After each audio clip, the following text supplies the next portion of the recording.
Hello everyone, Sharon McCauley here, and welcome to today's edition of Magazine Canada's Ad Webinars, How Publishers Can Put Content Marketing to Work, with Shannon Emmerson of Forge and Spark Media. Over the course of this one-hour webinar, you'll get an overview of the fundamentals of content marketing and learn how, with your existing expertise as a publisher, your ability to create compelling content combined with your in-depth understanding of your audience, you can effectively apply content marketing to your business. You'll no doubt have questions for our guest presenter today, Shannon Emmerson, and she invites you to ask away. As questions come to mind, please type them into the chat box that appears on your screen. I'll read your questions aloud and Shannon will answer throughout her presentation. Before I introduce our speaker, a little bit about me, your moderator for this webinar. For the past 3 years, I've been a publishing and marketing consultant, specializing in print and digital magazine strategy. But some of you may know me from my most recent role as publisher of Toronto Life and Vice President Group Publisher for the magazines and websites of the Urban Group of St. Joseph Media. It's my pleasure today to welcome Shannon Emmerson as our keynote speaker. Shannon brings a wealth of experience to any discussion on content marketing.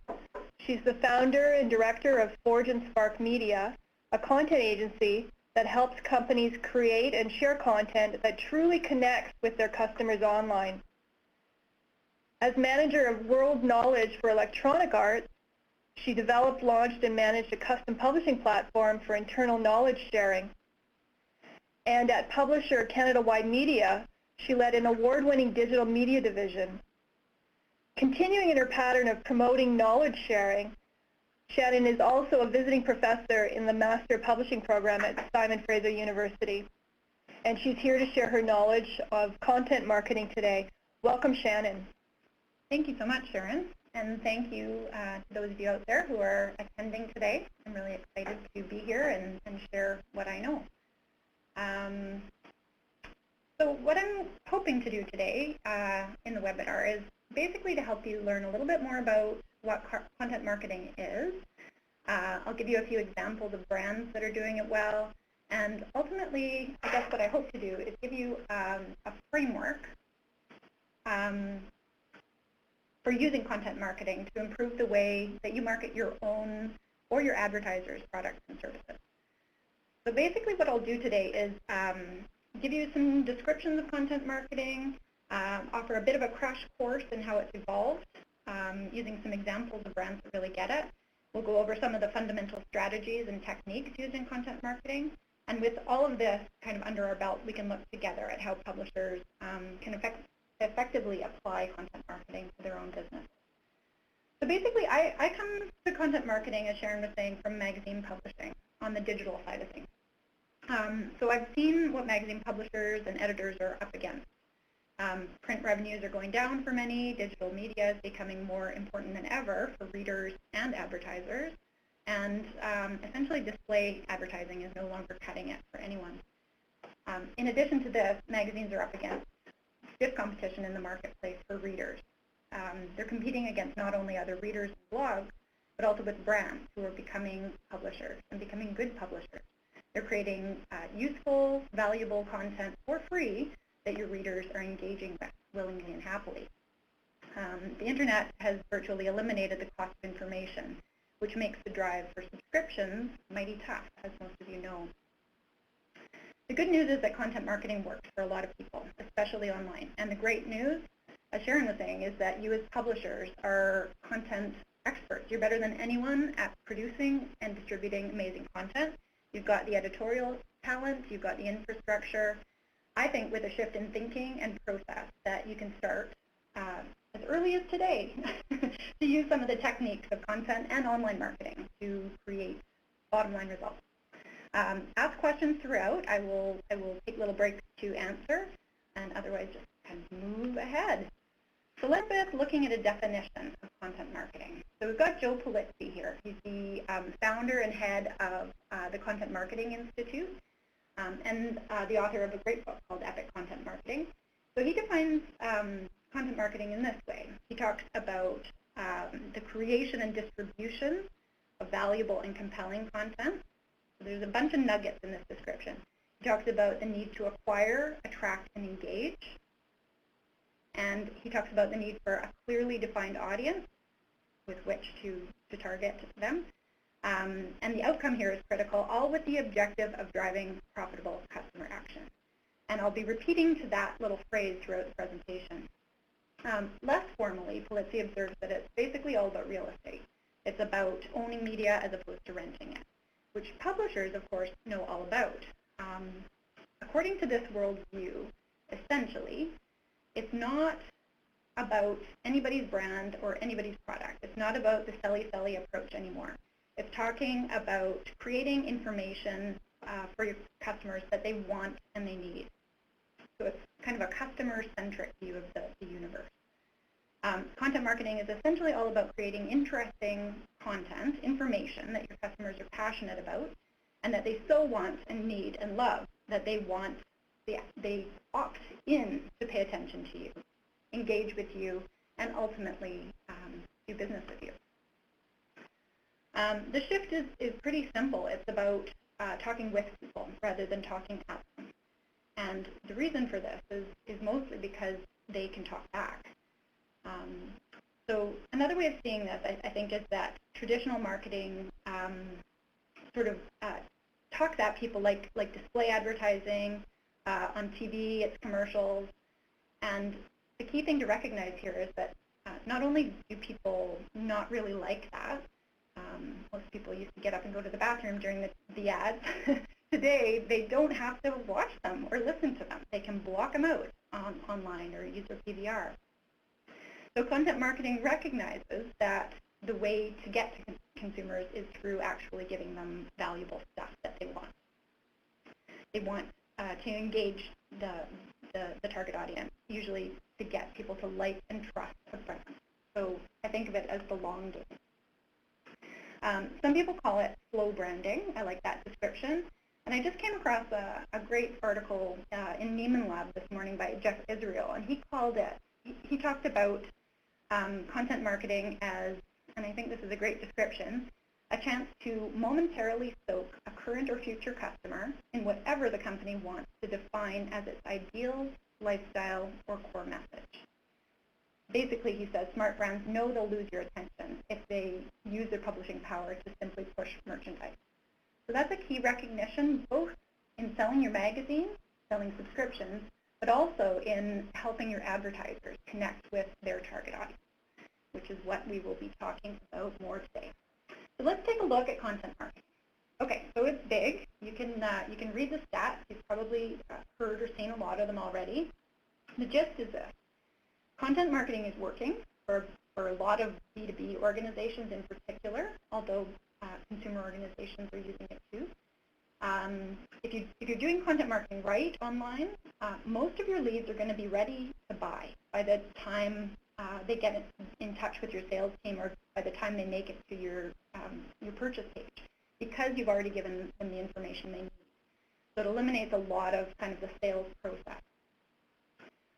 Another thing to take away here is that people, as we know, go online to research products and services. This is a key, I think, because it means that your advertisers absolutely have to be online, not only with display ads, but with information and insights that can help their users evaluate their products or services. So they may still want to buy that print ad from you for brand building, for recognition. People like ads in magazines. But when it comes to actually convincing customers to buy online, they also need a structured way to provide that information, and not only to tell people, but to engage them in their products and services. And this, I think, is why people think it's the future of marketing. A lot of people are trying it out. So you can see 9 out of 10 companies are using content marketing. The question, I guess, that a lot of people ask is why it's become such a trendy thing, why it's risen so quickly. And I think there are two main reasons. So one of the key factors is the simple fact that most of us go to sleep and wake up with our smartphones. I did this morning. First thing I did was looked at my email, which is sad, but True. We can and do consume content anywhere. We ask our smartphones and sometimes our real and or virtual friends through our smartphones for help deciding like where to go, where to eat, what to buy. The rise of mobile devices has fundamentally changed our habits and our expectations about how information should be delivered, and it's changed our behavior. And for publishers, this means people expect mobile content that's not only intellectually engaging, not that lean-back experience that you get with magazines, but that's actually useful, functional, in the moment, contextual. And of course, it means advertisers want to deliver that too. Social is another huge factor in the rise of content marketing. So now we have the opportunity for constant real-time interactions with friends, strangers, and brands, as well as the ability to garner potentially huge direct audiences. So social media, many have said, has really flipped the control of media from the hands of the few publishers to the hands of many, which of course means that publishers no longer control the delivery of information, that advertisers no longer have to go to publishers to get that information out there. Anybody, as they say, can be a publisher today and have access to those big audiences. And I would just say those two things together have absolutely caused a sea change in the way people consume information, in the way they expect information to be delivered, and in the relationship they have with brands. One of my favorite writers and thinkers on marketing, Seth Godin, wrote a book in 1999, so sort of previewing all this, called Permission Marketing. And he talked about basically the shift from what he called interruption marketing to permission marketing. And yes, thanks to technology and social media, as well as other factors, people don't have to tolerate ads, cold calling, or interruptive advertising.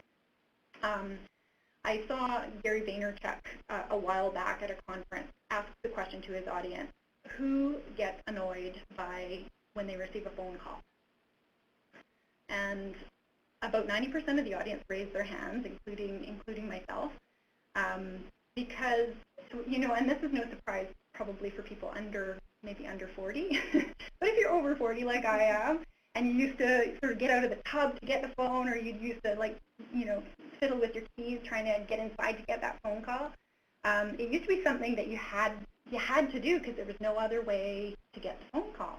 Now technology allows us to put it off for later. It allows us to sort of ask the question, you know, is this important enough? Do I want to receive this information? We don't have to receive anything we don't want anymore. And the other big thing I just wanted to note with the little panda at the bottom there is the impact of content on search results has absolutely shifted just in the last couple of years. So starting, I think, most profoundly with the panda change in, I think, May of 2013, good content is essentially now the most important factor that affects search rankings.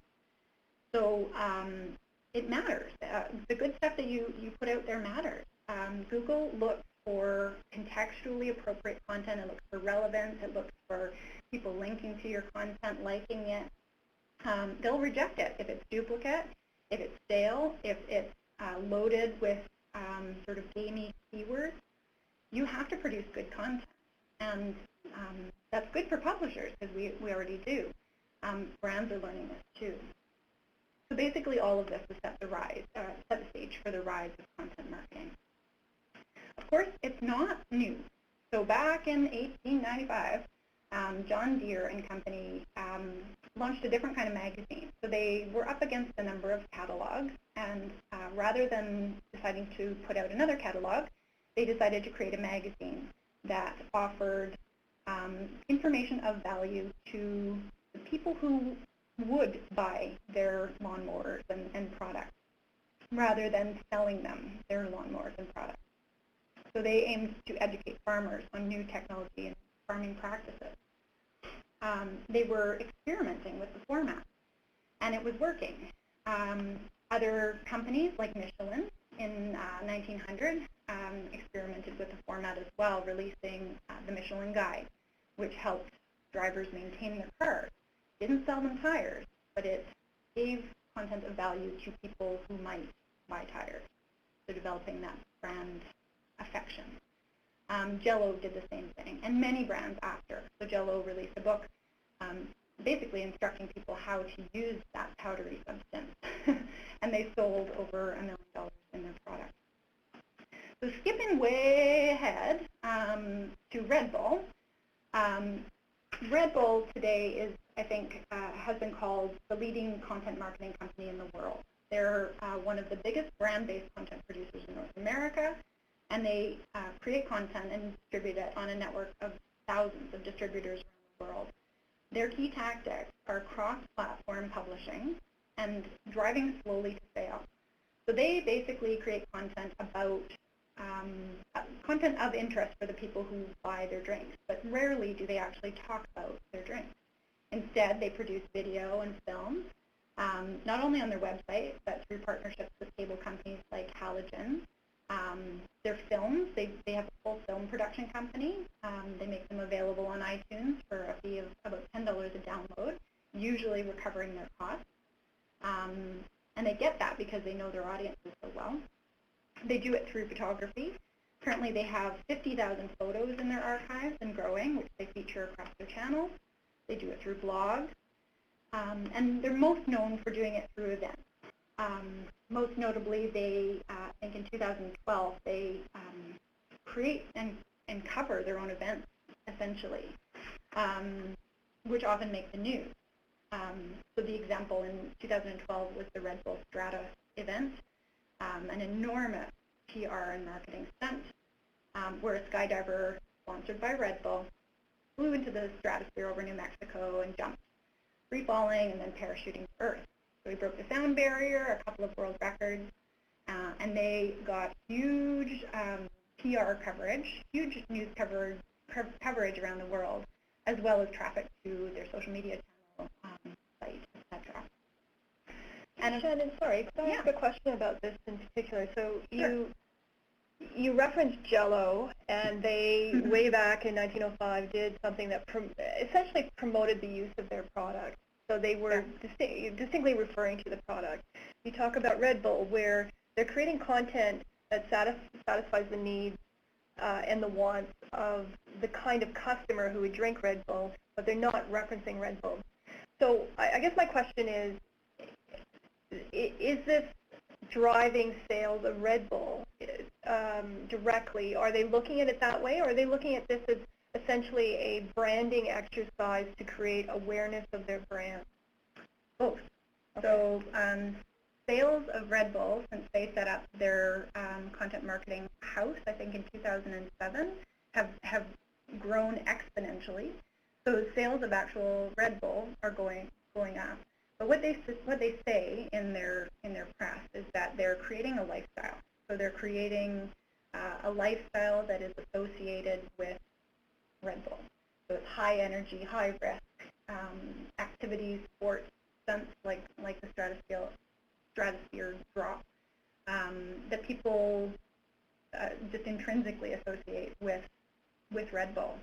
Somewhat like brands like Nike used to do with running. They wanted to be associated with running, and their advertising campaigns were all kind of tied into that. This is what they're doing through content marketing. Okay, thank you. That makes sense. Yeah. And of course, Red Bull has a magazine as well called the Red Bulletin, which sort of includes their name nice and subtly in there. That's not, again, about the product. It's about the lifestyle. So it's the world according to Red Bull. And I think this is something that many marketers can and do. Coca-Cola was, way back when, kind of master advertisers. Some people think they invented Santa Claus. They were declared creatively bankrupt in 2004, and their sales were slipping. They shifted through a strategy that was very, very much focused on content, and were called Creative Marketer of the Year in 2013. There's a little movie clip I'm going to show, hopefully, just after this, that sort of describes their worldview and hopefully will explain a little bit more about how they see the world and how you can use content in the same way. Believing that traditional marketing and advertising weren't getting them the results that they wanted, they basically became a cross-platform publisher. They even redesigned their corporate page to essentially function as a magazine,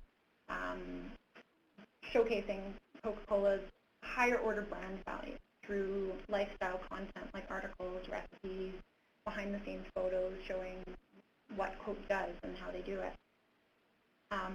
What isn't there, again, is Coke or any of its products. They're using content to associate themselves with the values embodied in their content.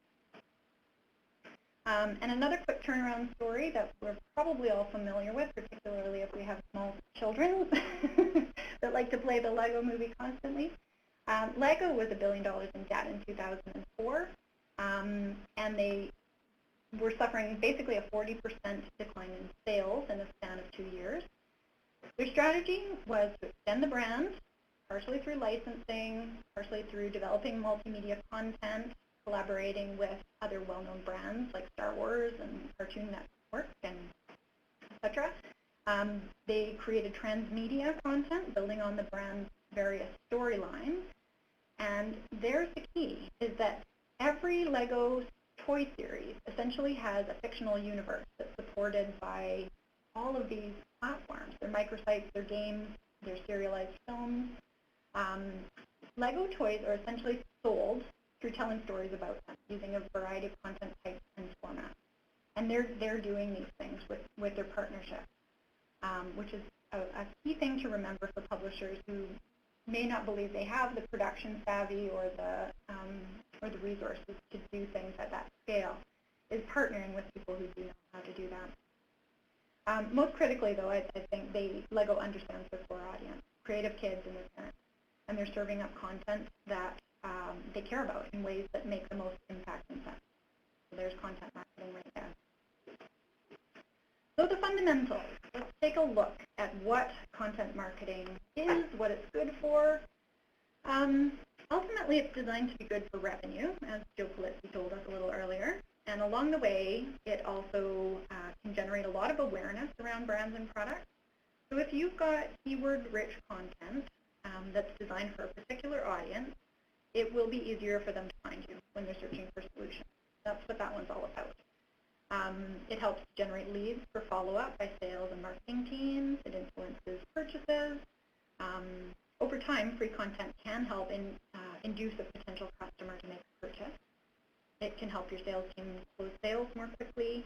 It can generate interest in your product, build and repair public opinion about your brands or products, grow community, provide customer support, help customers get the most from your product, for example, and it can develop name recognition and respect that influences your industry. That sharing good and valuable stuff essentially gets you recognized as a thought leader.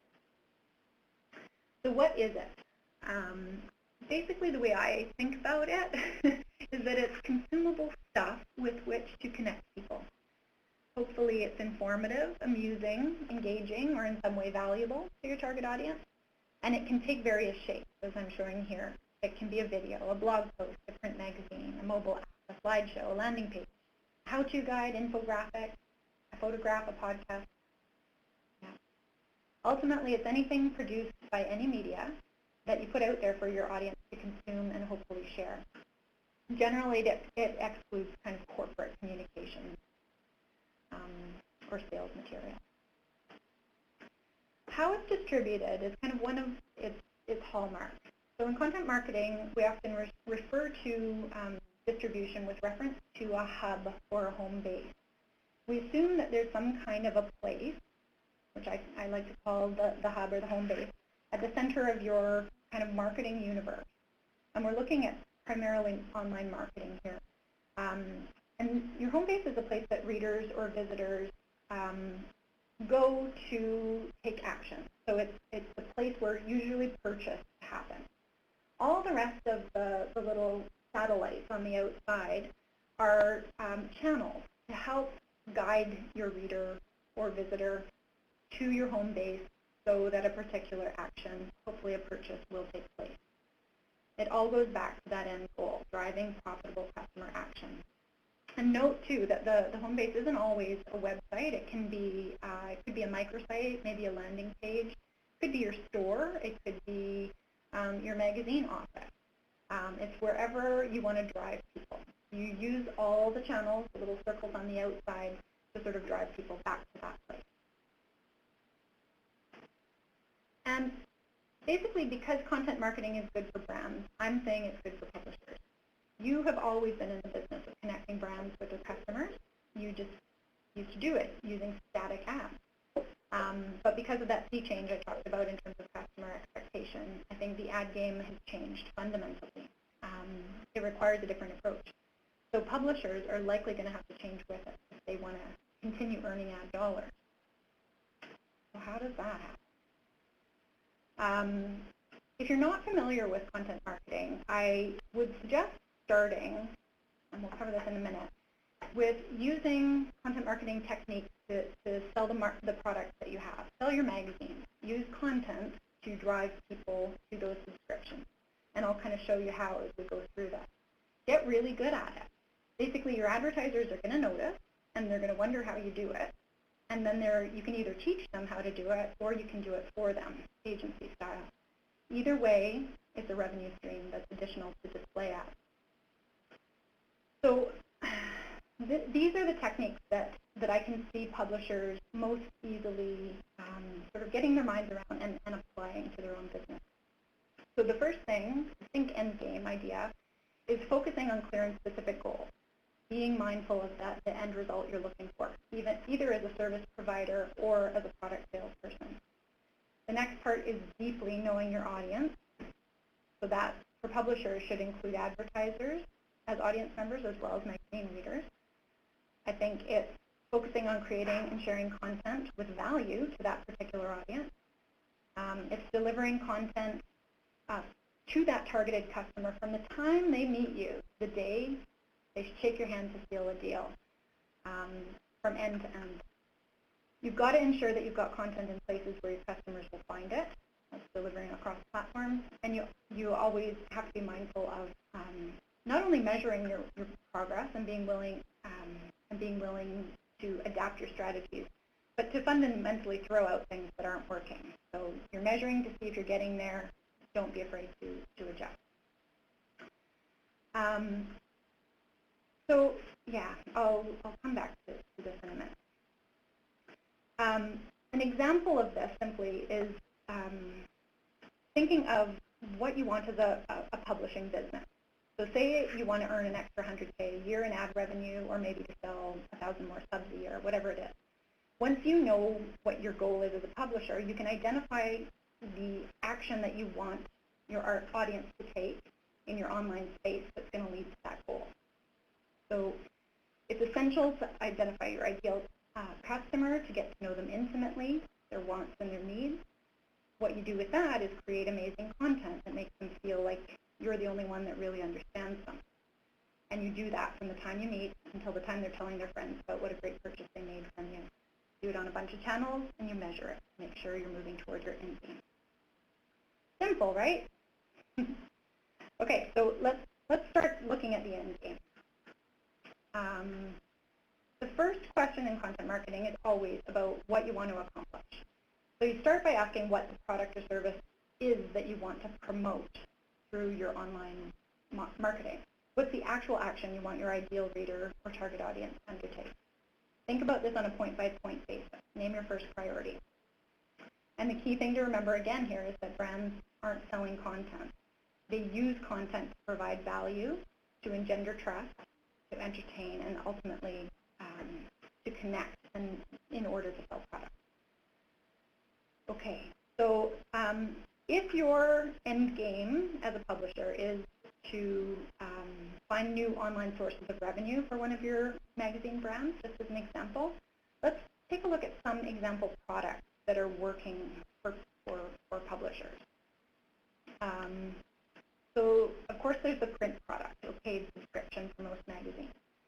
I bring up the example of Kinfolk just because they are they seem to be keenly aware that they have to create a better print product, a more beautiful print artifact in order to justify the subscription for their particular audience.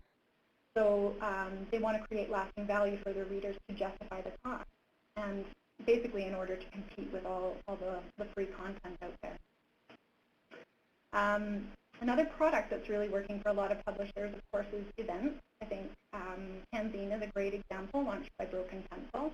It's gotten them a lot of revenue, actually, from the event itself, as well as, I think as part of their entry fee, they get a subscription. When you go to Fanzine, you get a subscription. So it's a great example of building a product to drive both revenue and immediate revenue and subscription revenue.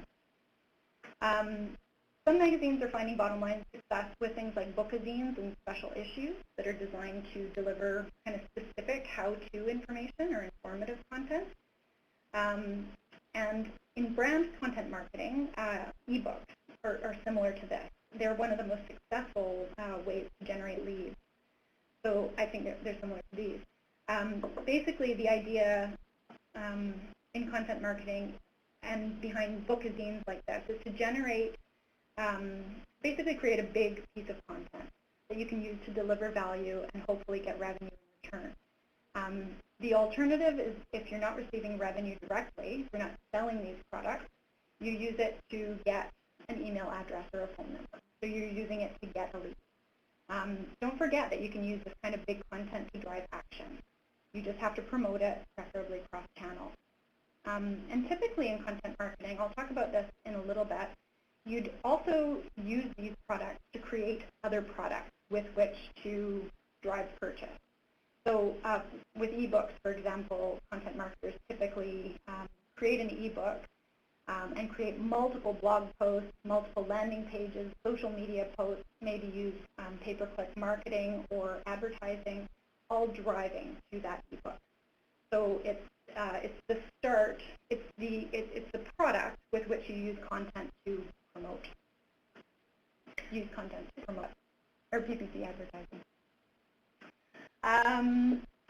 On the digital front, it's not totally clear, looking at more products, if mobile apps based on magazines are serving publishers, except maybe the publishers of Wired. But I think a lot of brands are finding success with utility-focused apps, at least used for marketing. And I'm bringing up the men's health line of apps here because I think they're a good example of really specific, contextual, and geographically focused utility. So these are apps that provide men's health readers with very specific results, like they can find the best kind of bar in their neighborhood that Jimmy's Biz in there, or they can find a workout that they use in the gym that day to build, like, whatever, their pecs or something, some specific workout. And then I just bring up brands like Charmin's Sitter Squat app as a perfect example of kind of utility. This is basically all about finding a restroom online. It's not selling toilet paper. It's letting their users find a restroom and associate, obviously, restroom. Without leaving that image stuck in your mind, we'll move on to magazines like Spacing. I think Spacing has done a phenomenal job, I think, with selling products that relate to and help to express aspects of their brand, which I see is all about engaging with the city.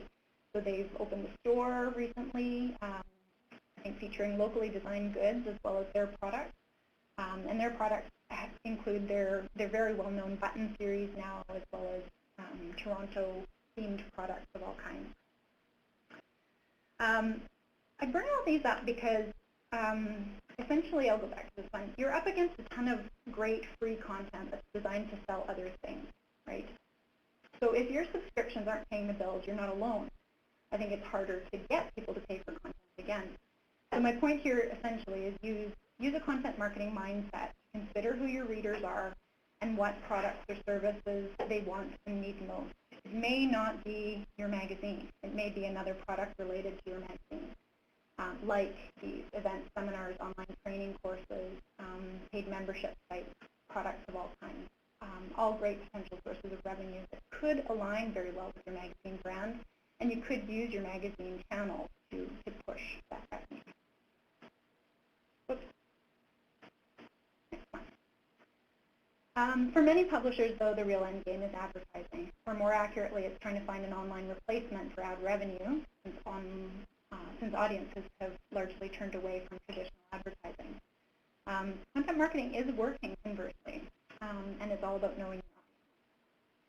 So when content strategists like me work with clients, the first thing I usually do is drill down to determine the client's goals, their end game, and the second thing is to identify their target customers, often creating really detailed personas that represent each one. So personas, I think, come from software development, and it's really getting to know your person. It's not even a type of person, it's getting to know Sally. So basically what a persona does is it attaches a name, an image, emotional triggers like their wants, their needs, their fears, their wishes to your audience so that you can imagine them thoroughly enough to answer their questions, address their needs, assuage their fears, and ultimately inform, amuse, and engage them enough to make the sale. Ta-da! Content marketing at work. It just doesn't work if you don't know your audience. That's when you get kind of crappy content, the kind of content glut that we see happening out there. Nobody's going to read it, nobody's going to respond to it. I always suggest starting by interviewing your best customers. For you, that'll be advertisers or readers. You can start with surveys and get one of your talented writers or editors to create those personas and really pin them up on your wall and really know your Sally. You've got to know your target audience to know the problems that you can help them solve. So what's keeping them up at night? What are their pain points? What problems do they have that they can't address themselves? You can ask them. Rather than pitch them on another round of display advertising, simply ask them what's frustrating them most, maybe what their customers want. You do have to know their most tender pain points in order to help them. So how to help them? You try to figure out the intersection between their pain points and what you know how to do. So between your interests and needs and what you do best. That's the sweet spot. That's what you create content about. That's how you reach them, and it's ultimately how you create value for them, so that they will keep coming to you voluntarily. It is, after all, not just about creating content. It is about creating value, and I think you do that by creating quality content. Anne Handley of Marketing Prof, who also wrote a really great book called Everybody Writes, has the best definition that I've heard. She talks about the need to create content that has 3 characteristics, each, she says, which must be present in order to be quality content. The first is utility, meaning that your content helps your customer do or learn something that matters to them. Maybe it eases their pain, maybe it solves a problem, maybe it helps them make a decision. The second thing is inspiration, she says. So your content is inspired or inspiring, and this is interesting. It's rooted either in unique data or ideas, or it's creatively inspired. This is where your great writing, your beautifully produced content, your well-designed content that feels like it could only have been produced by you, that's where it matters. And the third thing that quality content, she says, has to have is empathy. So this indicates that you truly see your customers into their soul and understand them. You see the world through their eyes. That's where you get them. The next key element, I think, of content marketing that you really have to remember is it's not just about getting brand awareness, and that's what advertisers used to look for. Today it's about connecting with them throughout the buying process. So you want to basically engage, then capture, and then convert them through to a purchase. A great way that I see doing this is through the idea of the customer journey. And this is kind of a staple in most content marketing. You map it all out and you make sure you're creating content along the way. Note here, too, that you don't have to create all this content at once. If your biggest priority right now is to get people just aware of you, then you create the kinds of content that will gather awareness. Usually that's like shiny objects in the sky. It's your social media posts, maybe it's ads, maybe it's videos, things like that. So this is all called content mapping. You basically figure out what kind of content will appeal to your particular target audience at each stage. And later on, you create content along the way. You create kind of meatier and meatier content, like books, ebooks, magazines, maybe webinars or white papers. That's going to be the stuff they wouldn't necessarily read unless they were in that kind of evaluation mindset or maybe in the purchase stage. Then when you want to get really specific, and I know you probably can't see this as well, it's a little or a big spreadsheet that I've created for my clients that talks about what the journey is for each of your targeted personas. So what I usually do for clients is figure out the person, figure out where they are, like what awareness and discovery means to them, what interest means, what engagement and trust means, what evaluation and trial means. And it can be different for every brand.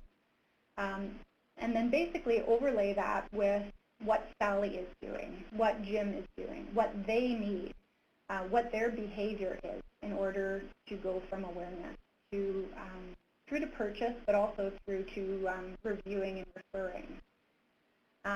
It takes a lot of time, but it's very methodical.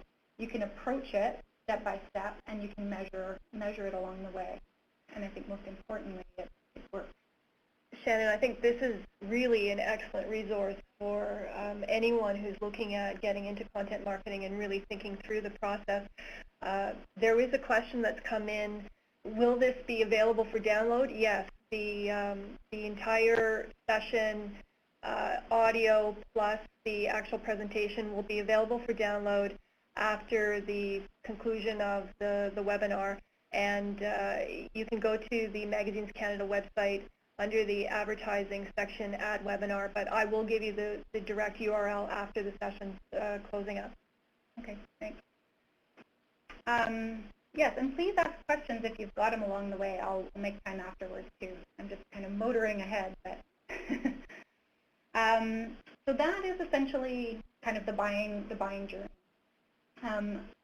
Think about it in terms of more simply, it's simply the steps that your customer might take in order to find out about you, get to know you, get to like you, and finally buy from you. Figure out kind of how they might hear about you online. Figure out what kind of content might make them think that you're knowledgeable or funny or whatever it is that you want to convey. Map that out on here, and then start creating and sharing. Shannon, what if you don't have a budget for research? You're a smaller magazine publisher, and this is an area where really you've done a lot of work. Do you have recommendations for how they can go about really getting an understanding of the wants and needs of their audience? Yep, for sure. Coffee.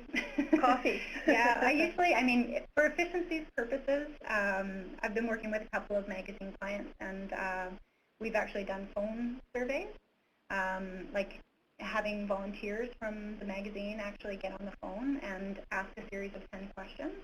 I usually start by doing like a SurveyMonkey survey, and asking no more than 10 questions, make it short and sweet, and then either sending it out to people that are receptive to email, perhaps like newsletter subscribers, or getting on the phone with people and just, asking them. People are really willing to talk, sometimes too much, but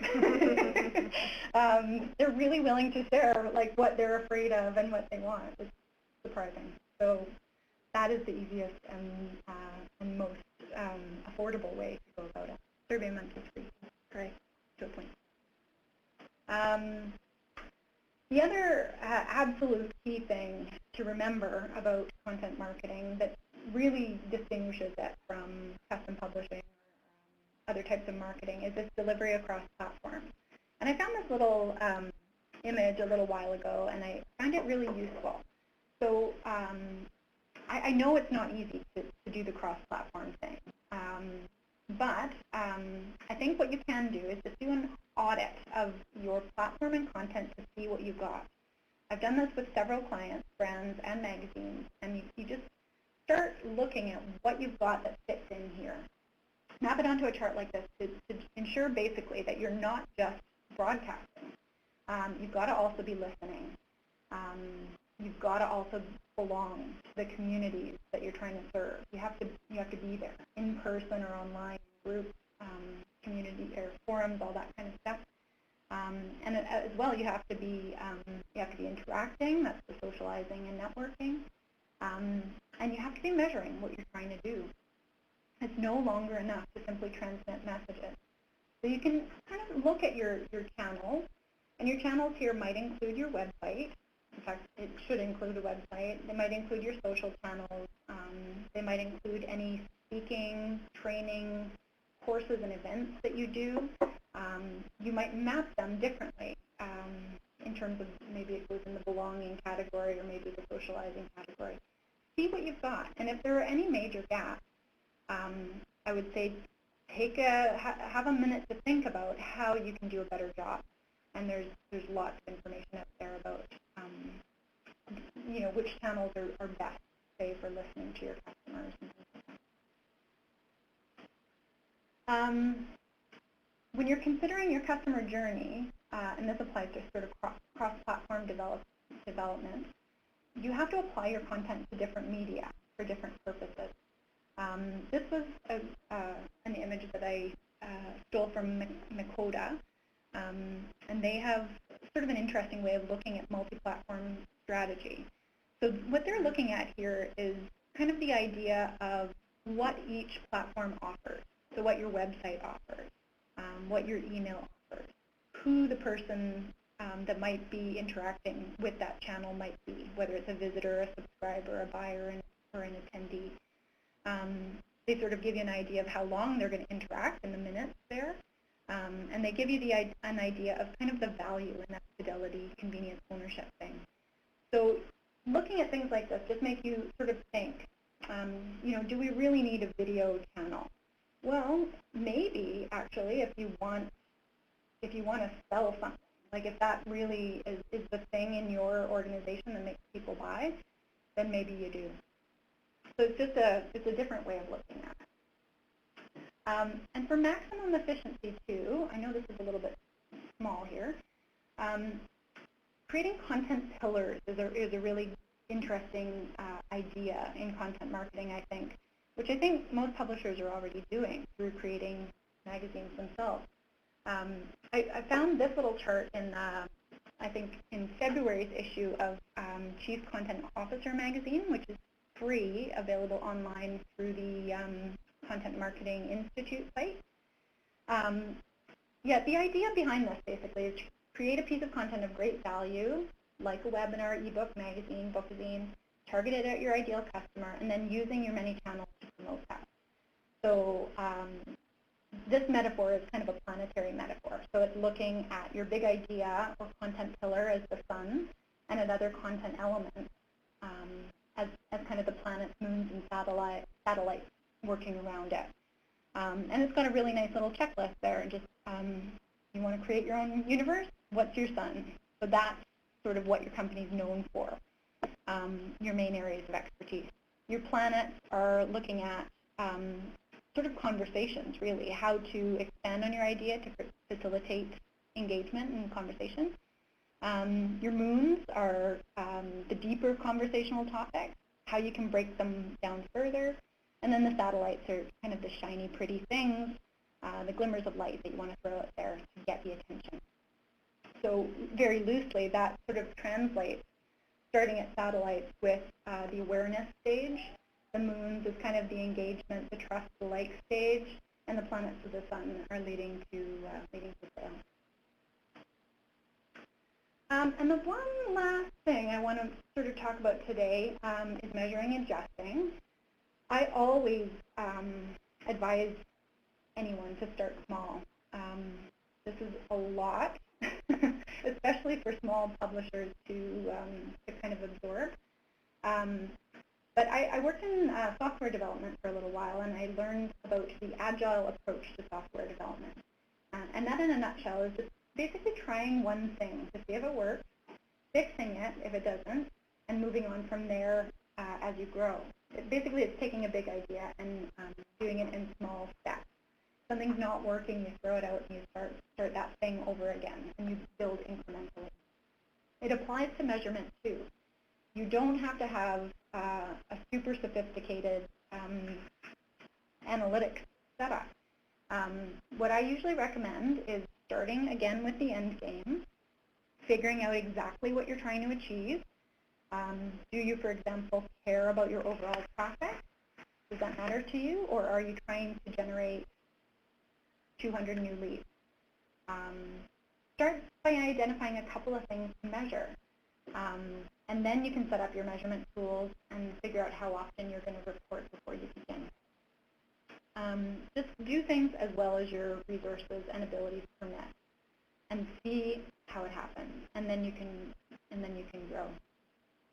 And the last thing I'll just remind you of is don't be afraid to pivot. Marketing is not a science, no matter what any marketers tell you. Content marketing even less so, I'm going to say, because it's about emotion. It's all about connecting. You've got to try things out to see what works and be agile. Try it, measure it, adjust it, and then you're off and running. In conclusion today, I hope I've given you a few ideas about how to use some of the tricks and strategies used in content marketing within your own operations. I hope you have a better idea of what content marketing is and what it can do for your business. And I welcome your questions. Thanks so much for your attention. Thanks, Shannon. I think we have time for maybe one other question or two, if there's anyone who would like to key it in right now into the Q&A box on the screen. In the meantime, I wanted to ask you, Shannon, about whether you feel publishers who currently think of themselves as, they create editorial content. Yeah. They don't create marketing content necessarily. Mm-hmm. Do you think that they need to shift their approach to incorporate more techniques from traditional direct response copywriting or traditional marketing approaches in order to really do content marketing well? Yes and no. So within most content agencies, within most content marketing agencies, well, that's where all the journalists are going. I work with so many freelancers who used to be newspaper reporters and magazine editors, partially because of my background, but those are the people that get content. And the successful content strategists out there are people who have that knowledge, who have also taken a little bit of an effort to learn about marketing.